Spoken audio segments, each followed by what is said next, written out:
Je n'ai strictement pas changé d'avis, mais vraiment, mais pas d'un iota. Depuis, je vous dis, depuis pratiquement 15 ans, et depuis, alors quand j'ai écrit, je reprenais là, le premier livre que j'avais sorti, là, dans lequel, c'était fin 2008, je disais, entre rigueur et relance, il faut choisir la rigueur, nous n'avons pas le choix.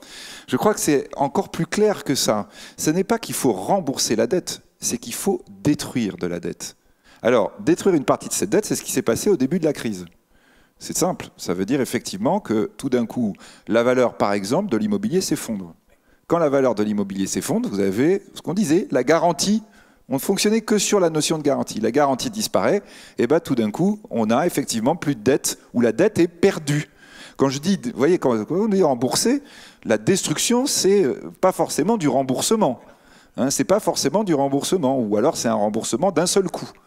Quand on a dit la valeur des actifs en gage disparaît, eh ben ce sont des pertes pour ceux qui les garantissaient, c'est-à-dire des pertes pour les banques.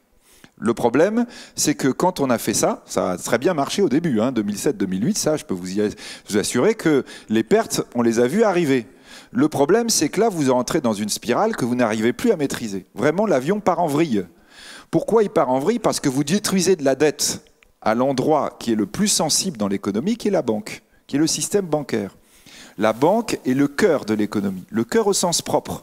C'est lui qui aspire la liquidité disponible, le sang de l'économie, la monnaie, et qui le renvoie vers les organes qui en ont besoin, c'est-à-dire vers ceux qui produisent de la richesse.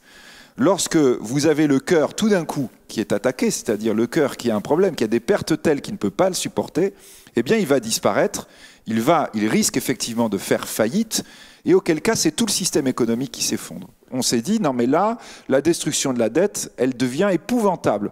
Elle devient épouvantable et effectivement, elle risque de produire une immense catastrophe à l'échelle de celle qu'on a déjà connue dans la crise des années 30, qui, il faut le rappeler toujours, évidemment, se termine dans les années 40. La crise des années 30, elle se conclut par les années 40.